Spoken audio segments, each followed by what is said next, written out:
Il n'y a pas que ces chefs d'État-là. Bien avant, on sait que Mobutu n'est pas décédé chez lui, Bokassa n'est pas décédé chez lui, Idi Amin, Séné Kounché n'est pas décédé chez lui, Idi Amin Dada n'est pas décédé chez lui. Est-ce que c'est vrai qu'à chaque fois, sous le coup de l'émotion, on fait cette analyse et une fois qu'on a mis sous terre le concerné, on n'en parle plus, tout redevient comme normal. Est-ce que c'est pour ça que je parlais, un, de la conscience de ceux qui nous dirigent, deux, est-ce que vous pensez qu'il va y avoir une prise de conscience collective au vu de ce que Omar Bongo représentait, ne serait-ce que dans la résolution des conflits et le rapprochement des uns et des autres au niveau à la fois de l'Afrique centrale et de l'Afrique de l'Ouest. Freddy.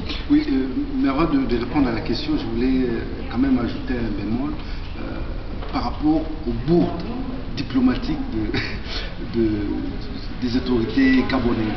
Je crois que ça ne valait vraiment pas la peine de dire que le président Bongo n'est pas mort, de faire un... Mais là, c'est la maîtrise de l'information, oui, beaucoup plus. Je crois que ça, vraiment, ils ont monté leurs limites, parce que nous sommes quand même en Europe, où les informations vraies existent, même si il peut y avoir des rumeurs, mais en tout cas, quand un quotidien dit, bon, d'après les sources du gouvernement français, on peut être sûr que, en tout cas, il y a 99% que l'information soit... Mais ces sources-là, je veux dire que ce quotidien a plus ou moins été appelé pour savoir quelles étaient les sources de l'Élysée. Là aussi, c'était un tout petit peu vague. On disait, d'après les sources, Omar Bongo serait mort, alors qu'on ne pouvait pas affirmer, on ne pouvait pas citer. C'est vrai qu'on ne cite pas les sources, mais on avait du mal à remonter le courant. Là, on avait beaucoup plus un problème de maîtrise de l'information d'un côté et de l'autre. Est-ce qu'il était normal que ce soit l'extérieur qui annonce le chef d'État, le décès du chef d'État Omar Bongo? Ça,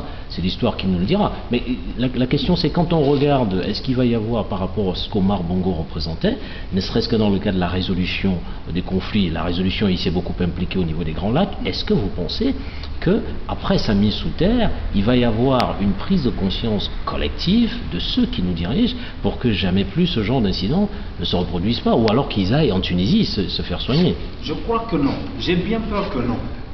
Parce que si vous regardez les différents commentaires qui sont faits actuellement, cette dimension du problème est quasiment occultée.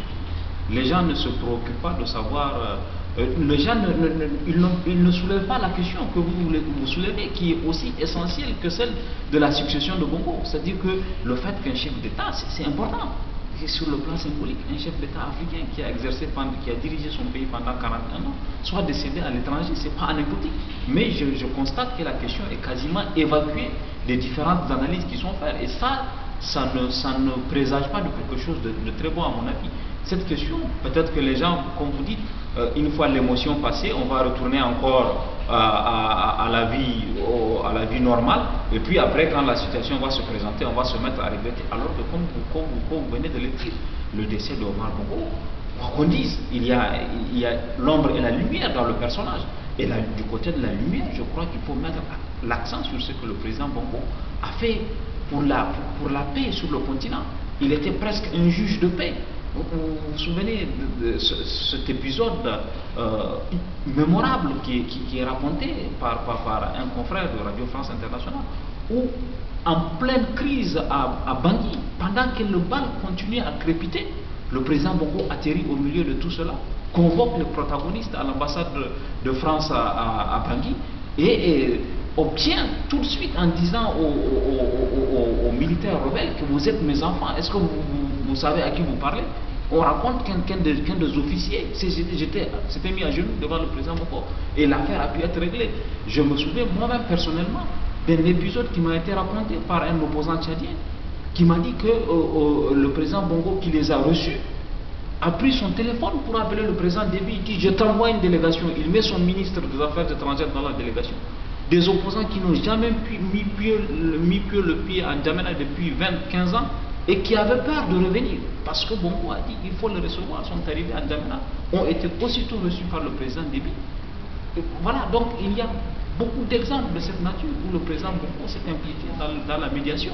Et aujourd'hui, il est tout à fait malheureux qu'on ne tire pas la leçon de ce qui lui est arrivé, le fait qu'il soit décédé à l'étranger, pour pouvoir renverser la tendance, nous mettre à équiper nos hôpitaux, acheter des choses, même si on n'a pas les moyens directs, sur le plan de la coopération internationale, ou même mutualiser. l'ensemble des pays de l'Afrique centrale peuvent mettre ensemble des moyens pour avoir, je ne sais pas, un institut spécialisé dans la prise en charge à Kinshasa, un autre institut à Yaoundé, etc., etc. Je crois que ce ne sont pas les moyens qui nous manquent, c'est souvent les idées, c'est souvent la prise de conscience qui nous manque en Afrique. Et ça risque de nous pénaliser longtemps. Oui, je crois que ce qui concerne Omar Bongo et en particulier la RDC, je crois qu'il a joué un rôle fondamental, surtout avant les dialogues intercongolais. Vous savez, avec l'arrivée de Laurent Désiré Kabila en 97, après en 98 il y avait la guerre, etc., etc. En tout cas, il a pesé de tout son poids pour que les opposants, notamment au régime Kabila 1, puissent participer à ces dialogues. Et moi j'ai eu, je ne sais pas si on peut appeler ça chance, mais j'ai eu l'occasion de voir lors d'une rencontre de la CEMAC à Kinshasa, de voir le président Bongo arriver par hélicoptère, etc., etc. Mais bon, c'était pas un grand monsieur, mais petite taille et tout ça, mais vraiment très imposant. Mais je pense que les rôles qu'il a joués au niveau de l'Afrique centrale par rapport à aux résolutions des conflits est dit aussi du fait de son poids, parce que c'était quand même les doyens des chefs d'État, c'était quand même un baobab, je pourrais dire même au niveau de la France-Afrique. Donc il pesait, et puis les Gabon, c'est pas quand même un pays pauvre. Il y a du pétrole, etc., etc. Donc il y a aussi les poids de l'argent qui jouait, parce que on disait que quand on allait chez Bongo, c'est vrai, on ne sortait pas les mains vides. Hein? Tout dépend de l'orientation qu'on vous donnait. Si vous disiez aller à gauche, vous saviez que vous allez sortir peut-être avec une enveloppe.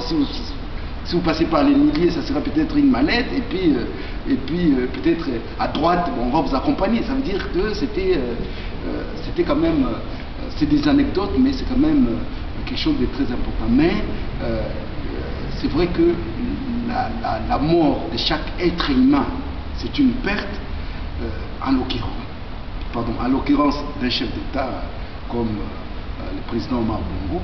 Mais sauf que je suis vraiment d'accord avec mon confrère Sidi Kaba. Je ne crois pas qu'on va tirer les conséquences de cette mort, parce que c'est vrai que les gens aujourd'hui se préoccupent de la succession, mais j'espère aussi que le Gabon ne va pas tomber dans une dictature monarchique. Donc il faut veiller à ça. Mais en même temps, il faut permettre à ce que les Gabonais puissent bénéficier des ressources de leur pays.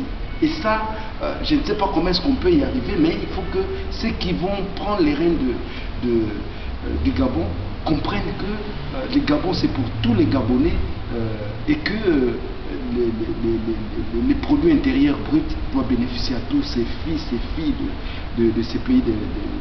Alors, pour rester dans le cas de la résolution des conflits, on observe que chaque fois que le président Bongo a intervenu au niveau de l'Afrique de l'Ouest, ça s'est plus ou moins arrangé et les choses ont redémarré. Si je prends le cas de la Côte d'Ivoire, on a plutôt l'impression que chaque fois que ça a été dans le cadre de l'Afrique centrale, non simplement ça ne s'est pas arrangé, ou alors le conflit est resté sous-jacent, si je parle de la RCA, si je parle du Tchad, et que avec la mort de Bongo, on risque d'assister à un éclatement de conflit au niveau de l'Afrique centrale, alors que au niveau de l'Afrique de l'Ouest, ça s'est plus ou moins résolu. Est-ce que c'est un avis que vous partagez ou une interrogation que vous faites? Mais je pense que pour la Côte d'Ivoire, je crois que le président Omar Bongo a été mal accueilli en Côte d'Ivoire.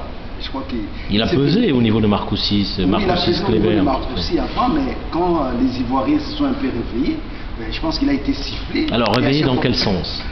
Non, mais quand les Ivoiriens ont accepté plutôt la proposition de Thabo Mbeki plutôt que celle d'Omar Bongo,